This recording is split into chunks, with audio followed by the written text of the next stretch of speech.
नाज़रीन, मुख्तलिफ talk shows के दौरान एंकर्स के हवाले से जो सवालात आपके जहनों में पैदा होते हैं, वो तमाम सवालात के जवाब जानने के लिए आज अपने स्टूडियो में हमने दावत दी है इस मुल्क के मारूफ एंकर जनाब अब्दुल जब्बार आतिश को। अस्सलाम वालेकुम नाज़रीन, आज का शो हमारा जरा सियासत से हट के है, यानी आज हम एक सोशल टॉपिक पे बात करेंगे। आतिश साहब, मैं शुरू में ये वजाहत कर दूं कि इस शो का एंकर मैं हूं। ओ चन्न चन्न दे सामने आ गया, चन्न चन्न दे सामने आतिश साहब, हम तो डांस भी कर लेते हैं जी, कुछ देर सर्कस में भी लगाई। सर्कस में भी काम करते रहे हम। जुनैद साहब, शोहरत हासिल करने के शौक में बड़े पापड़ बेले हैं मैंने। वैसे तो पापड़ भी बेलता रहा हूँ, मगर जद्दोजहद बहुत की मैंने। शोहरत हासिल करने का शौक कहाँ से पैदा हो गया? जुनैद साहब, बड़ी इंटरेस्टिंग स्टोरी है। गांव में कुएं का बोका गिर गया, रस्सा टूट गया तो बोका गिर गया, सारे गांव वाले इकट्ठे हो गए। अब पानी कैसे निकाले, बोका तो कुएं में गिर गया। मेरी टीनेज थी, यंग आदमी था, मैंने हिम्मत की और रस्से के साथ लटक के कुएं में उतर गया और बोका निकाल के ले आया। बाहर आया, बस गांव में इतनी रेटिंग मिली, इतनी रेटिंग मिली। रेटिंग मिली? हाँ हाँ, दूसरे दिन सारे गांव में मशहूर हो गया कि यार जबारा बोका, जबारा बोका, जबारा बोका। मुझे जबारा बोका कहना शुरू हो गए। बस वहां से मुझे एहसास हुआ कि ये शोहरत तो बड़ी अजीब चीज है। अच्छा, फिर बहुत कुछ किया शोहरत हासिल करने के लिए। तो फिर ये टॉक शोज की तरफ कैसे आ गए आप? जुनैद भाई, टॉक शोज में होता क्या है, 3-4 बंदों को बिठा के लड़ाना ही होता है ना, तो ये खसलत भी बचपन से अंदर मौजूद थी। अच्छा। हाँ, बहन भाइयों को इस कदर लड़ाता था। वालदा मोहतरमा, अल्लाह उन्हें जन्नत नसीब करे, वो तो मुझे कहती ही घर की बीज मालो थी। बहन भाइयों को इतनी जल्दी लड़ाता था, सनी से जाके कह दिया कि भाई बब्बू तुम्हारे बारे में ये कह रहा है। बड़ा भाई बब्बू था, उसे जाके कह दिया भाई सनी तुम्हें गाली दे रहा था, क्या कर रहे हो। जितनी देर तक लड़ते नहीं थे, बस पीछे पड़ा रहता था। मैं कहता था जवाब नहीं है तुम्हारे पास, डर गए डर गए। अबे क्या हो गया तुम्हें, देखो क्या कह रहा है सनी तुम्हें, उठो बात तो करो उससे। बस उस वक्त भी जब तक दस्तों गिरेबान नहीं होते थे, ठंड नहीं पड़ती थी। और अब टॉक शोज में भी ऐसा ही है, जब तक एक मेहमान दूसरे को उठा के गिलास ना मार दे, जॉब सेटिस्फेक्शन नहीं होती। हाँ चलो, एक गिलास ना मारे, कम से कम एक छोटी मोटी गाली तो देना। बाद में बीप ही लगानी होती है ना उसमें, टो। अब तो इतनी आदत पड़ गई है रेटिंग लेने की कि ना भी कोई गाली दे तो 1-2 बीप लगा देता हूँ मैं। अच्छा, शोहरत का शौक अपनी जगह, लेकिन आप पॉलिटिकल टॉक शोज की मेजबानी की तरफ किस तरह आ गए? नहीं जुनैद भाई, आगाज मेरा पॉलिटिकल शो से नहीं है। अच्छा। चैनल में जब मैं आया तो शुरू से मुझे कुकिंग शो दिया गया। Cooking show? हाँ, अच्छा। कुकिंग शो करता था शुरू में। तो जब भी हंडिया पकाता था, मिर्च मसाला बहुत तेज होता था। अच्छा। बस चैनल वालों ने वहीं से भांप लिया। उन्होंने कहा भाई इसको पॉलिटिकल शो दो, ये रेटिंग ले उड़ेगा। अच्छा। क्योंकि पॉलिटिकल शो में भी ऐसे ही होता है ना, देखने वाला जितनी देर तक सोए होए सी ना करे, उस वक्त तक रेटिंग नहीं आती। तो वही बस आगाज हो गया पॉलिटिकल शो का। देखो जरा, रेटिंग भी क्या बला है। आपको नहीं पता रेटिंग क्या होती है?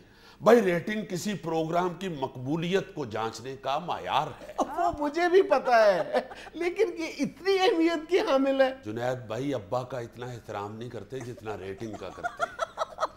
यकीन कीजिए, बीवी से इतना नहीं डरते जितना रेटिंग के गिरने से डरते हैं। ओहो हो। बिलीव मी, रेटिंग गिरे तो शुगर लेवल गिर जाता है, चैनल के सिक्योरिटी वालों के सलूट गिर जाते हैं। और अल्लाह ना करे अगर किसी एंकर की रेटिंग बिल्कुल ही गिर जाए तो उसके लिए चैनल का शटर गिर जाता है। तो आप सिर्फ रेटिंग हासिल करने के लिए अच्छे भले मुअज़्ज़िज़ लोगों को आपस में लड़ा देते हैं? बेबी, इन अच्छे भले मुअज़्ज़िज़ लोगों को आपस में लड़ाना कोई इजी जॉब नहीं है। फिर हमारा टैलेंट तो वहीं से शुरू हो जाता है जब इन मुअज़्ज़िज़ीन का चुनाव किया जाता है कि वो कौन कौन से मुअज़्ज़िज़ीन होंगे जो मैक्सिमम दूसरी ब्रेक से लड़ना शुरू करेंगे। चूंकि पहली ब्रेक भी बगैर लड़ाई के गुजारना हमारे लिए बड़ा मुश्किल होता है। पसीने आ रहे होते हैं जुनैद, पसीने। और फिर वो सवालात ढूंढना जिनसे वो मुअज़्ज़िज़ीन आपस में लड़ पड़े। और आतिश के सवाल नहीं होते, तीलियां होती हैं, तीलियां। और किसी वक्त तीली लगाना, किसी वक्त शहद लगाना, किसी वक्त लूती लगाना, और फिर किसी वक्त बात लगाना। ये सारा फन आता हो तो टॉक शो होता है, ऐसे नहीं हो जाता। बिल्कुल सही, बिल्कुल। ये नहीं है कि 3-4 आपके पास पेंट कोट हैं तो आप टॉक शो कर लेंगे। आतिश साहब, इस कमबख्त रेटिंग के पीछे आप हर हद से गुजर जाने के लिए तैयार होते हैं। हदें क्या पार की हैं जी, मैंने धोती कुर्ते के साथ टाई बांध ली है या अपने शो में आइटम सॉन्ग डाल ली है। सरकार, मैंने अगले रोज आपका शो देखा है, 20वीं तरमीम आपका मौजू था और आपने मेहमानों में ख्वाजा सरा बुलाए हुए थे। ख्वाजा सरा, उनका 20वीं तरमीम से क्या ताल्लुक? यू मीन खुसरे? जी, मेरा ख्याल है कि ख्वाजा सरा खुसरे ही होते हैं, इंजीनियर्स नहीं होते। वैसे वो इंजीनियर भी होते हैं। बहरहाल इस बात को छोड़े, ये हमारा मौजू नहीं है। मगर जुनैद भाई, उस खुसरों वाले प्रोग्राम की रेटिंग देखी थी आपने? उसकी रेटिंग का ग्राफ कंप्यूटर से बाहर निकला हुआ था। चैनल वालों ने मोड़ के अंदर किया वापस। अच्छा, वैसे मुझे आप सिर्फ एक सवाल का जवाब दे दें कि आपको हकीकी मौज़ूआत, जो इस कौम के हकीकी मसाइल हैं, उन पर बात करने की तौफीक क्यों नहीं होती? पहले भी मिला था इनकी तरह का एक वतन परस्ती का मरीज, मशवरा देने लगा कि आतिश भाई संजीदा मौजूआत पर और हकीकी इश्यूज पर भी शो किया करें। किया, पूरा एक हफ्ता किया। अच्छा। मगर उस हफ्ते की रेटिंग ऐसी गिरी कि मैं अपने बच्चों को कहता रहा कि बेटा देखो कहाँ गिरी है। सारे घर का फर्नीचर उल्टा दिया मगर रेटिंग नहीं मिली। सोफों के नीचे से पिछले साल की गिरी हुई मूली मिल गई, पिछली सर्दियों का एक साबत अखरोट मिल गया, बच्चों की गुमी हुई जराबें मिल गई। अच्छा। एक स्टील का चम्मच मिल गया जो पूरा सेटअप खत्म हो चुका था, सिर्फ वाहिद चमचा मिल गया बेचारा। रेटिंग नहीं मिली उस हफ्ते की, चैनल से जवाब मिल गया, रेटिंग नहीं मिली। आतिश साहब, ये बताएं कि आप एंकर हैं एक मकबूल प्रोग्राम के, लेकिन आपका सहाफत से दूर दूर तक कोई ताल्लुक नहीं। जुनैद भाई, बचपन में ही अखबार की खबरें घोल के पी जाता था। गली में जब वो चूरन चटनी वाला आता था तो वो अखबार पे चटनी रख के देता था। कुछ तो उंगली से खा ली, कुछ उसको चाटते रहे। यकीन करो, चटनी के साथ साथ सारी खबरें भी चाट जाता था। आपके तो सिर्फ जहन में है ना सहाफत, मेरे पेट में भी। आतिश साहब, सहाफत पेट से नहीं दिमाग से ही करनी चाहिए। तो भाई, अब मेरी बचपन की बात पकड़ के आपने भी इल्जाम तराशी शुरू कर दी है। एक तो ये बड़ा आसान काम हो गया हुआ है, एंकर के ऊपर इल्जाम तराशी लोगों का मशगला सा बन गया हुआ है। अगर आप संजीदगी से, कॉन्फिडेंस से बात कर रहे हैं तो लोग कहना शुरू हो जाते हैं कि यार ये क्या रस्तू बना हुआ है। अगर आप किसी की हमायत में बात कर दे जो बनती भी हो, दूसरी पार्टी वाले कहना शुरू हो जाते हैं भाई ये बिका हुआ है, ये इस पार्टी के आगे बिका हुआ है, पैसे पकड़े हुए हैं इसे। अच्छा। अब दूसरे दिन ही आप उस पार्टी के हक में कुछ बोल देंगे तो वो शुरू हो जाएंगे भाई ये तो है ही इंतहाई करप्ट। आपको पहले नहीं था मैं कहता ये पैसे ले, ये बगैर बोलता ही नहीं।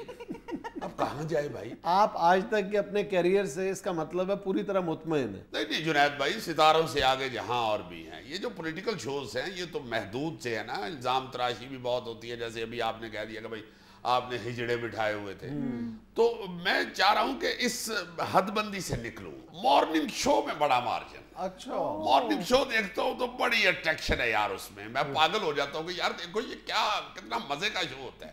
अब मॉर्निंग शो की तरफ जाना चाह रहा हूं मैं। अच्छा। उसमें कोई हदबंदी नहीं है, कोई लिमिट नहीं है, आप जिसको मर्जी बुला सकते हैं। 4 तलाकशुदा खवातीन बिठा दें, हर वो खातून जिसका अपने खामन के साथ बड़ा अच्छा गुजारा हो रहा है, बड़ी मोहब्बत है, वो भी हांडी रोटी छोड़ के फौरन टीवी के आगे बैठ जाती है। हाय हाय बेचारी को तलाक हो गई, चुप कर जाओ, उधर देख तलाक हो गई।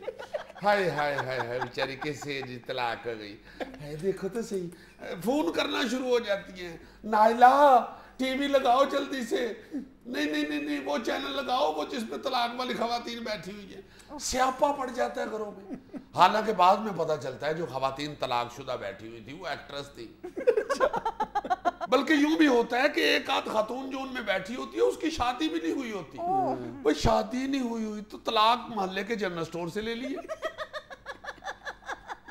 मॉर्निंग शो मुझे सूट बड़ा करता है। मैंने वैसे भी आपको बड़ा अजीब लगेगा, पहले कब्रिस्तान में एक कब्र में खड़े होकर चिल्ला भी काटा हुआ है। अच्छा। हाँ, और ये काला जादू भी थोड़ा बहुत जानता हूँ। ये काला सूट पहनने का मुझे इतना शौक इसीलिए है। मुझे ये सांप पकड़ने वाला मंत्र भी आता है। हाँ, वो जो गुग्गे पीर ने जोड़ा हुआ है। इन बातों का मॉर्निंग शो से क्या ताल्लुक है? मेरा ख्याल है ये सुबह लेट उठती है। नाज़रीन, यहाँ में लेना एक छोटा सा वक्फा, हमारे साथ रहिएगा।